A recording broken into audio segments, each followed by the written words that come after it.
পারে না, পারে। আপনারা আমাদেরকে গালি দিবেন, হুজুরকে নিয়ে আসছস কেন? আসগবি কথা কি বলছে? ফারুক আযম থেকে বর্ণিত, আমার নবী ইসলাম প্রচার করছে 6 বছর হয়েছে, 40 জন মুসলমান হয়েছে। কামলিওয়ালা খানায়ে কাবায় সামনে আমার কামলিওয়ালা বলছেন, হে আমার সাহাবী শোনো, ও চিরেই আমি নবী ইয়াসরাবে যাব। ইয়াসরাব থাকবে না, তা মদিনা হয়ে যাবে। ওই মদিনার রাষ্ট্রপতি আমি নবী হব। শুনে রেখো, আমি কামলিওয়ালা ভবিষ্যৎবাণী করে যাচ্ছি। আমার নেতৃত্বে এই মক্কার মানুষ যারা আমাকে পাথর মারছে, যারা আমাকে পাগল বলছে, যারা আমার পিঠের উপর উটের গুলি তুলে দিয়েছে, আমি তাদেরকে লক্ষ্য করে বলছি, এই মক্কা তাদের থাকবে না, এই মক্কা আমি নবী নিজেই বিজয় করব। তখন রসুলের পক্ষে মানুষ কয়জন? শুধু 40 জন মানুষ।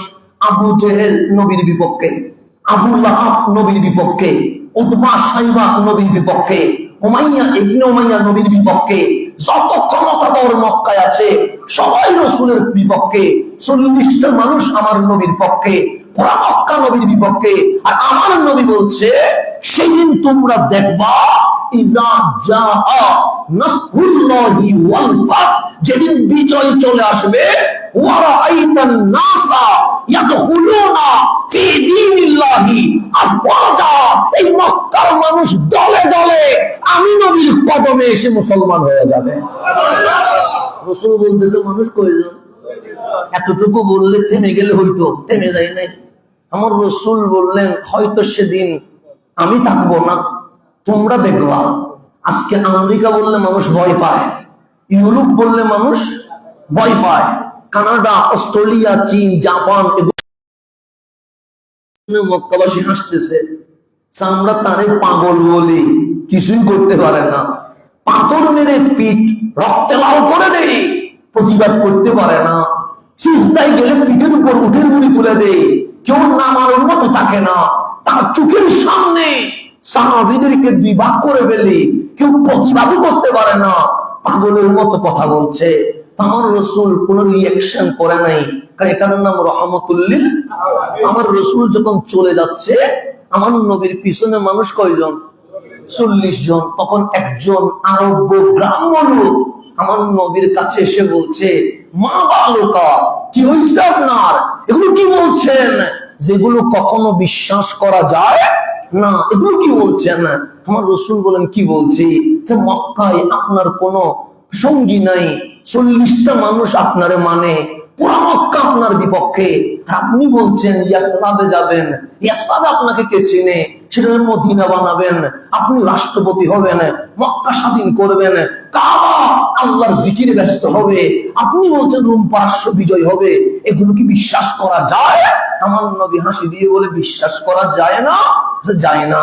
আমার রাসূল নূরানী ডান হাত দিয়ে তার হাতটা এভাবে করে ধরলেন, ধরে বলছেন, ইয়া রাজূল, যদি বিশ্বাস করা না যায়, আমি রাসূল তোমাকে বলে যাচ্ছি, তুমি নিজের চোখে দেখবা, আমি নবী এই মক্কা ছেড়ে ইয়াসরাবে যাব। ইয়াসরাব থাকবে না, তা মদিনা হয়ে যাবে। সেই মদিনায় 1-1.5 বছরের মাথায় মদিনার সব মানুষ মিলে আমাকে মদিনার বাদশা বানাইয়া দিয়ে দিবে। তুমি নিজের চোখে দেখবা, আমার কোনো দলিল দিব না, নিজের চোখে তুমি দেখবা। তুমি দেখবা আমি মক্কায় অল্প কিছুদিন থাকার পরে আমার পিছনে সাহাবীর সংখ্যা বেড়ে যাবে। আমি নবীর নেতৃত্বে মক্কা বিজয় হবে, খানায়ে কাবা থেকে 360 মূর্তি বের হবে। সেদিন আকাশ বাতাস লাব্বাইক আল্লাহুম্মা লাব্বাইকের স্লোগান দেওয়া শুরু করবে। আমার নবী কোনো হাত ধরে আছে, তার হাত কি করতেছে না, ছেড়ে দিচ্ছে না। এরপর তুমি দেখবা সেদিন আমি নবী থাকবো না, কিন্তু তুমি নিজে থাকবা। আমি নবী ভবিষ্যৎবাণী করে গেলাম, সেদিন আমি রইব না, কিন্তু তুমি থাকবা। তুমি নিজের চোখে দেখবা আমার সাহাবায়ে কেরাম রোম পারস্য বিজয় করবে, আর রোম পারস্যের মসনদে কালিমার পতাকা পথ পথ করে উঠতে থাকবে। তুমি নিজের চোখে দেখবা। কে বলেছে? রহমতুল্লিল। এই পর্যন্ত তোমার সাথে আর আমার কোনো কথা নাই। তবে শুনে রেখো, যখন নিজের চোখে দেখবা ইয়াসরাব মদিনা হয়েছে, আমি মদিনার বাদশা হয়েছি, মক্কা স্বাধীন হয়েছে, এই রোম পারস্য ইসলামের ছায়া তলে চলে এসেছে, ঠিক আজকে যেভাবে ধরেছি, কাল হাসরের ময়দানে একইভাবে আল্লাহর সামনে নিয়ে গিয়ে জিজ্ঞেস করব আমি নবী সত্য বলেছিলাম নাকি মিথ্যা বলেছিলাম।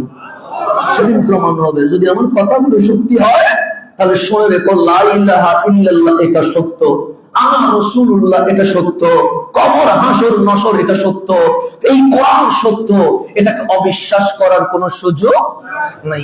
জামানা চলতে লাগলেন, আমার নবী ইসলামে গেছে, মদিনা হয়ে গেছে।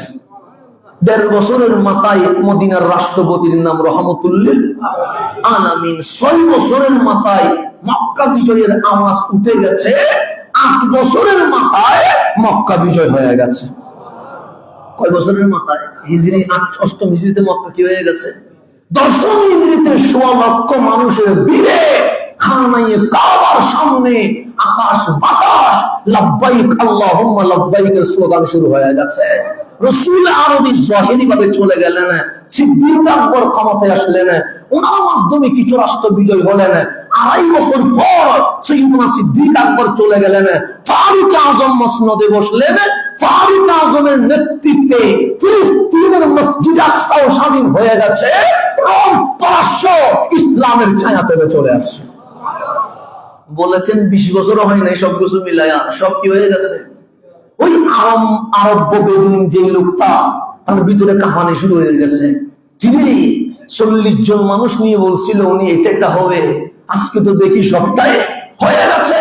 তা আমাকে তো রাসূল বলেছিল যদি এই ঘটনাগুলো ঘটে, ঠিক আমার দ্বীন সত্য, আমার ইসলাম সত্য, আমার কালিমা সত্য, তো কাল হাসরের ময়দানে আমাকে এভাবে করে ধরবে, আল্লাহর সামনে নিয়ে জিজ্ঞেস করবে সত্য বলেছিলাম নাকি মিথ্যা বলেছিলাম। তা আল্লাহর সামনে যদি আমার দাঁড় করায় আমি তো বেঁচে যাব। এই ভয়ে মক্কা থেকে উনি মদিনায় এসে মদিনার মানুষকে বললেন খলিফার কাছে নিয়ে যাও, খলিফার কাছে নিয়ে যাও। সবাই ধরে মসজিদে নববীর দরজায় যখন আসলেন, তখন অর্ধ জাহানের বাদশা ফারুক আযম মিম্বরে বসা, এই মদিনা সহ অর্ধ জাহানের শাসন উনি করছে।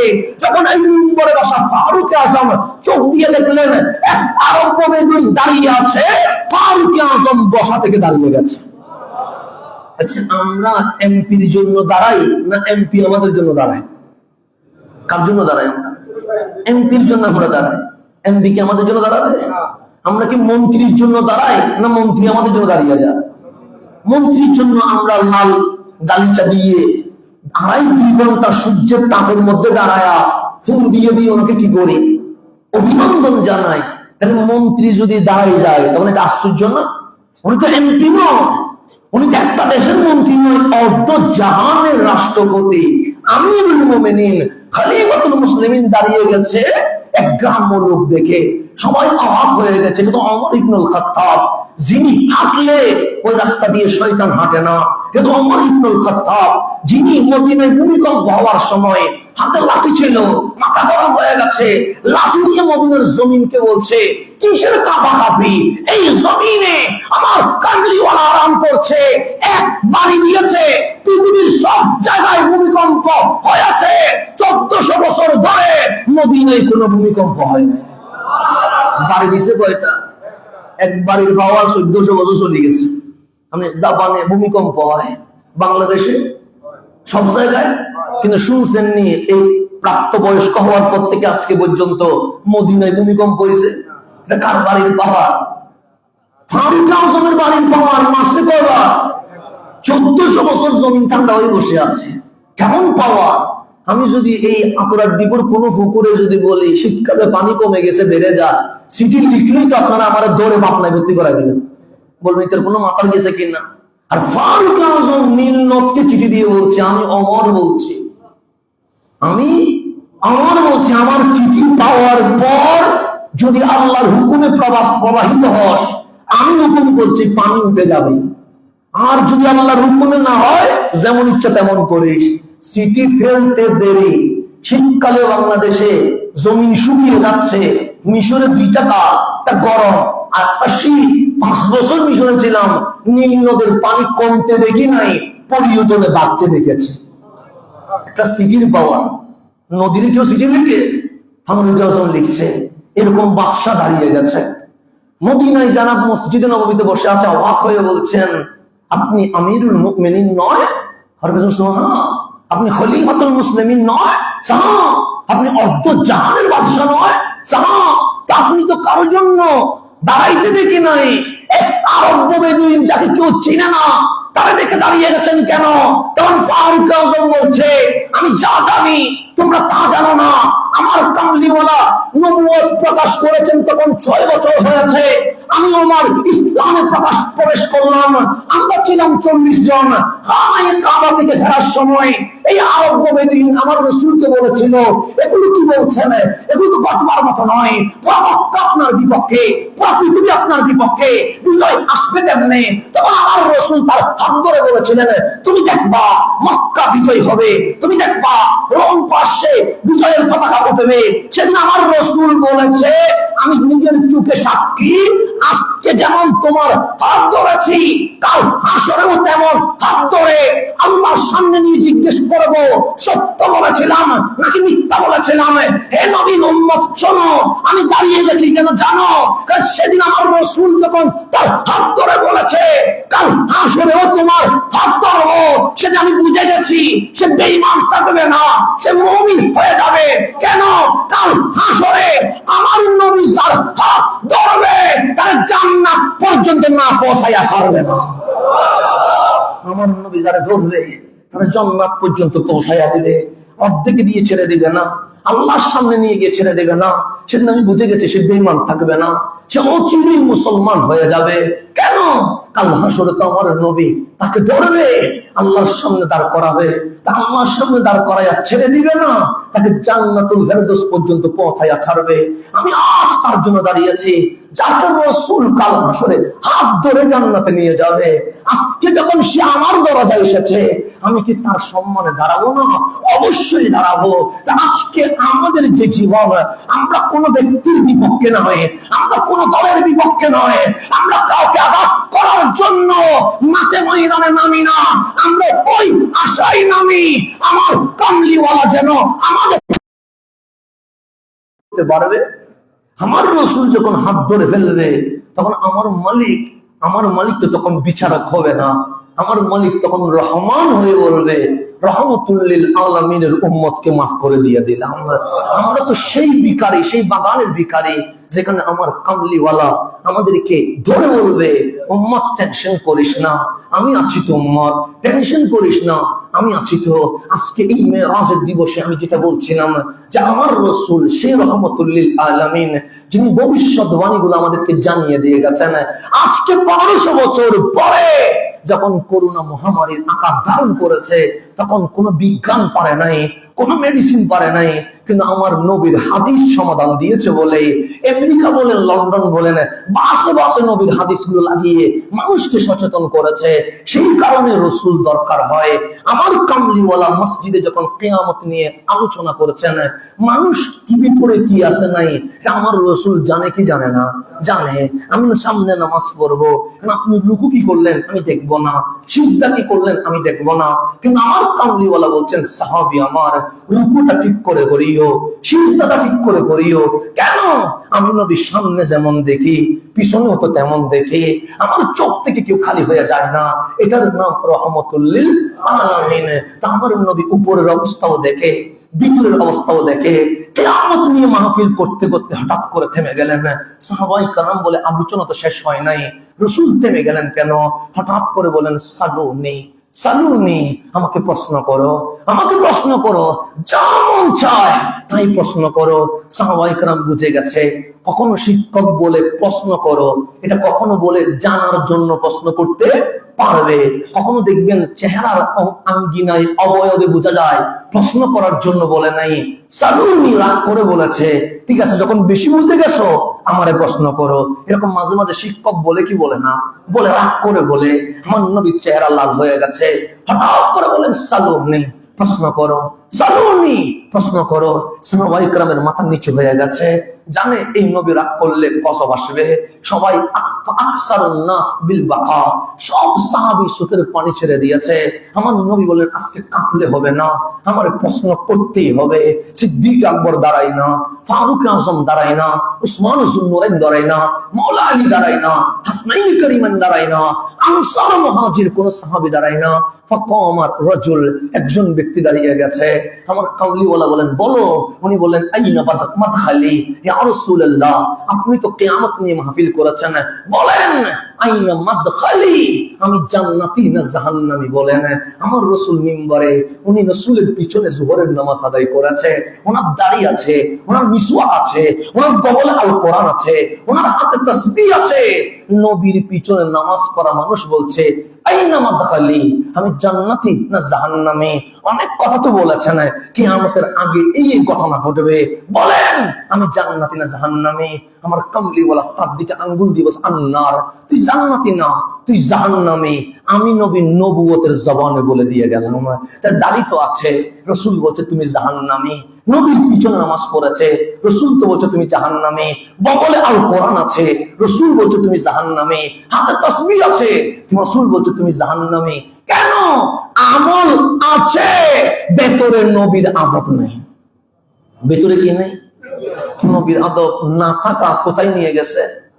জাহান্নামে নিয়ে গেছে। ফারুক আজম বুঝে গেছে এটা যদি কন্টিনিউ হয় আল্লাহর গজব আসতে আর দেরি হবে। ফারুক আজম নামাজের শুরুতে বসে গেছে, ডাক দিয়ে বলছেন রাদিতু বিল্লাহি রাব্বা ওয়া বিল ইসলামি দীনা ওয়া বি মুহাম্মাদিন সাল্লাল্লাহু আলাইহি ওয়াসাল্লাম নবিয়্যান ওয়া রাসূলা। নবী গো রাগ করে না, নবী গো রাগ করে না। আপনি রাগ করলে গজব আসতে দেরি হবে না। আমরা আল্লাহকে রব পেয়ে খুশি হয়েছি, ইসলামকে দিন পেয়ে বড় খুশি হয়েছি, আপনাকে রাসূল পেয়ে বড় খুশি হয়েছি। সাহাবায়ে কেরামের কথাগুলো দেখেন। আজকে সোনার বাংলাদেশে আমাদেরকে দেখতে হয়, কখনো বলে লিল্লাহি তাকবীর, আল্লাহু আকবার, দ্বীন ইসলাম জিন্দাবাদ, নবীর কথা নাই। কখনো বলবেন নারায়ে তাকবীর, আল্লাহু আকবার, আর পরে গিয়ে নারায়ে সালাত জবান দিয়ে বের হয় না। আর সাহাবী এসে বলছে রাদিতু বিল্লাহি রাব্বা, আমরা আল্লাহকে রব পেয়ে খুশি হয়েছি। আল্লাহু আকবরের স্লোগান আছে, ওয়া বিল ইসলামি দীনা, ইসলামকে দিন পেয়ে বড় খুশি হয়েছি। এতটুকু বলে সাহাবী থেমে যেতে পারতেন, সাহাবী থামে নাই, বলছে ওয়া বি মুহাম্মাদিন সাল্লাল্লাহু আলাইহি ওয়াসাল্লাম নবিয়্যা ওয়া রাসূলা, আপনাকে নবী ও রাসূল পেয়ে বড় খুশি হয়েছি। সাহাবী যেখানে তাওহীদের কথা বলেছে, সেখানে রাসালাতের কথা বলেছে। সেই কারণে আমরা কোন দল বা ব্যক্তিকে মানি না, আমরা সাহাবায়ে কেরাম থেকে শিখেছি যেখানে নারায়ে তাকবীর দিতে হবে, সেখানে নারায়ে রাসালাত দিতে হবে। এটা বাদ দেওয়ার কোন সুযোগ? শুধু মাঠে দিলে হবে, সংসদেও দিতে হবে না। সবাই তো সবারটা দিবে, আমার নবীরটা কে দিবে? আমার নবীরটা কেউ একজনকে দিতে হবে তো। তাহলে আপনারা